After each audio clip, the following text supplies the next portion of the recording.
நம்பிக்கை why what house சீரீஸ்க்கு நீங்க எல்லாருமே அதிகமான ஆதரவை கொடுத்துட்டே இருக்கீங்க. அதனாலதான் தொடர்ந்து உங்களுக்காக நிறைய அறிவியல் தகவல்களை நாங்களும் பகிர்ந்துட்டே வரோம். இன்றைக்கும் நிறைய தகவல்கள் உங்களுக்காக காத்துட்டு இருக்கு. தகவல்களை நம்ம கூட பகிர்ந்துக்கிறதுக்காக மூத்த பத்திரிகையாளர் திரு திருஞானம் அவர்கள் வந்திருக்காங்க. சாரை சந்திக்கலாம். வணக்கம் சார். வணக்கம் சுமையா. சார், அழகான தோற்றம் கொண்ட பெரிய பாண்டாக்கள் எல்லாமே சீனால மட்டும் இருக்கு. ஏன் சார் அங்க மட்டும் அது இருக்கு? சீனாவில் மட்டுமே அதிகமாக காணப்படும் ஜெயண்ட் பாண்டாஸ் எனப்படும் பெரிய கரடிகள் தனித்துவமான அழகு கொண்டவை. இவை தற்போது சீனாவுக்கு மட்டுமே சொந்தமான எண்டமிக் அனிமல்ஸ் ஆக இருக்கின்றன. தற்போது உலகில் சுமார் 2500 ஜெயண்ட் பாண்டாஸ் மட்டுமே உயிர் வாழ்கின்றன. இதில் சுமார் 2000 ஜெயண்ட் பாண்டாஸ் சீனாவின் வனப்பகுதியில் காணப்படுகின்றன. மீதியுள்ள சுமார் 500 ஜெயண்ட் பாண்டாஸ் பல்வேறு உயிரியல் பூங்காக்களில் காணப்படுகின்றன. வெளிநாடுகளின் உயிரியல் பூங்காக்களில் உள்ள ஜெயண்ட் பாண்டாஸ் கூட சீனாவில் வழங்கப்பட்டவைதான். ஜெயண்ட் பாண்டாஸ் கரடி இனத்தை சேர்ந்தவை. கரடிகள் எப்போதுமே கார்னிவோரஸ் அனிமல்ஸ், ஊன் உண்ணிகள். ஆனால் ஜெயண்ட் பாண்டாஸ் பெரும்பாலும் மூங்கில் மட்டுமே உணவாக உட்கொள்கின்றன. ஒரு ஜெயண்ட் பாண்டாஸ் ஒரு நாளைக்கு 15 முதல் 35 கிலோ வரை மூங்கிலை உணவாக உட்கொள்கிறது. அவற்றின் கருப்பு மற்றும் வெள்ளை நிறம் பனி படர்ந்த மலைகளிலும் அடர்ந்த நிழல்களிலும் ஒளிந்து கொள்ள ஒரு கேமஃப்ளேஜ் உத்தியாக பயன்படுகிறது. ஜெயண்ட் பாண்டாஸ் உலகின் வேறு எந்த நாட்டிலும் காடுகளில் காணப்படுவதில்லை. முதல் காரணம் வாழிட தேவை, ஸ்பெசிபிக் ஹேபிட்டாட். ஜெயண்ட் பாண்டாஸ் வாழ்வதற்கு அதிக உயரத்தில் உள்ள குளிர்ந்த ஈரப்பதம் மிக்க மூங்கில் காடுகள் அவசியம். இந்த சூழல் சீனாவின் சிச்சுவான், ஷான்ஷி, கன்சு போன்ற மலைப்பகுதிகள் மட்டுமே காணப்படுகிறது. பல மில்லியன் ஆண்டுகளுக்கு முன்பு மியான்மர், வியட்நாம் போன்ற நாடுகளிலும் சில வகை ஜெயண்ட் பாண்டாஸ் காணப்பட்டன.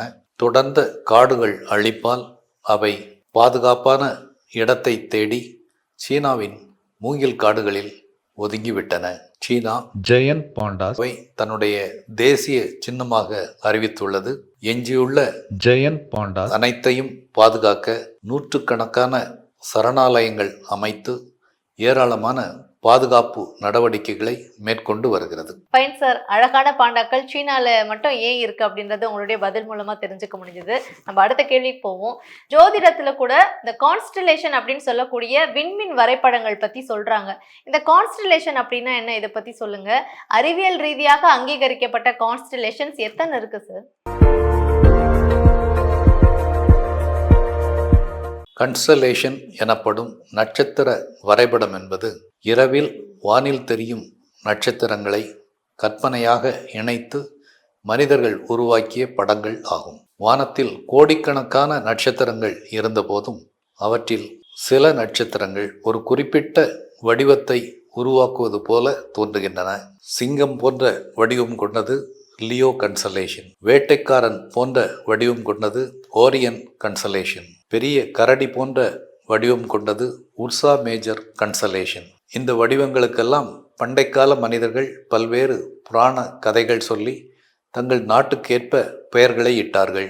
பண்டைக்கால கிரேக்கர்கள் 48 கன்சலேஷன்ஸ் பட்டியலிட்டிருந்தனர். இந்திய ஜோதிடத்தில் அஸ்வினி முதல் ரேவதி வரை 27 கன்சலேஷன்ஸ் குறிப்பிடுகிறார்கள். உண்மையில் இந்த நட்சத்திர வரைபடங்கள் அனைத்தும் கற்பனைதான். இந்த வரைபடத்தில் வரும் நட்சத்திரங்கள் ஒரே வகையான தூரத்தில் இல்லை. சிலர் நம்புவது போல இந்த நட்சத்திர வரைபடங்கள் மனிதர்களின் வாழ்க்கை திசையை பாதிப்பதும் இல்லை. பூமியிலிருந்து பார்க்கும்போது இவை சில கற்பனை வடிவங்களாக தோற்றமளிக்கிறது, அவ்வளவுதான். அதே நேரத்தில் வெவ்வேறு நாடுகள் வெவ்வேறு வகையான கன்சலேஷன் வரைபடங்களை பயன்படுத்தினர். ஒரு நாட்டில் ஒரு கன்சலேஷனில் இருக்கும் ஒரு நட்சத்திரம் மற்றொரு நாட்டில் வேறொரு கன்சலேஷனில் இருக்கும். இதனால் ஏற்பட்ட குழப்பங்கள் அதிகம். எனவே இந்த குழப்பத்தை தீர்க்க இன்டர்நேஷனல் அஸ்ட்ரானமிக்கல் யூனியன், சர்வதேச வானியலாளர் சங்கம் முடிவு செய்தது. பூமியின் பல பகுதிகளிலிருந்தும் கணக்கிட்டு 1928 ஆண்டில் 88 நட்சத்திர கூட்டங்களை, கன்ஸ்டலேஷன்ஸை IAU வரையறுத்தது. எனவே தற்போது உலகம் முழுவதும் அங்கீகரிக்கப்பட்ட அதிகாரபூர்வமான கன்ஸ்டலேஷன்ஸ் என்பவை இந்த 88 கன்ஸ்டலேஷன்ஸ் மட்டுமே. எனவே தற்போது உலகம் முழுவதும் உள்ள வானியல் ஆய்வாளர்கள் இந்த கன்ஸ்டலேஷன்ஸை ஒரு அடிப்படை அலகாக பயன்படுத்துகின்றனர். 1928ஆம் ஆண்டு சர்வதேச வானியலாளர் சங்கம் முடிவு செய்த இந்த 88 நட்சத்திர வரைபடங்கள் தான் இன்று வானியலின் அரசியலமைப்பு சட்டம் போல அனைத்தையும் ஒழுங்குபடுத்துகிறது. வானியலை கற்பனை கதைகளிலிருந்து மீட்டு அறிவியல் ஆக்கியது. இரவு நேர வானத்தில் இந்த 88 நட்சத்திர வரைபடங்களை தேடி பார்ப்பது என்பது ஒரு அழகான அனுபவம். ஃபைன் சார், ரொம்ப இன்ட்ரெஸ்டிங்கான ஒரு தகவலாக இருந்தது. சார், இப்போ ஒரு மியூசிக் இன்ஸ்ட்ருமெண்ட் பற்றி தெரிஞ்சுக்கணும். இப்போ பியானோ எடுத்துட்டோம்னா நிறைய கீஸ் இருக்குது. ஒவ்வொரு கீலையும் ஒவ்வொரு சவுண்டு வருதுல்ல, அது எப்படி சார் டிசைன் பண்ணியிருக்காங்க? இதுக்கு பின்னாடி என்ன சயின்ஸ் இருக்குது? பியானோ என்பது ஒரு சுவாரஸ்யமான இசைக்கருவி. பார்ப்பதற்கு ஒரு கம்ப்யூட்டர் கீபோர்ட் போல தோற்றமளித்தாலும் தொழில்நுட்ப ரீதியாக இது ஒரு தாள இசைக்கருவி. பியானோவின் ஒவ்வொரு விசையை அழுத்தும் போதும் அது ஒவ்வொரு விதமான ஒலியை எழுப்புவது என்பது ஒரு நுணுக்கமான இயந்திரவியல் செயல்பாடு.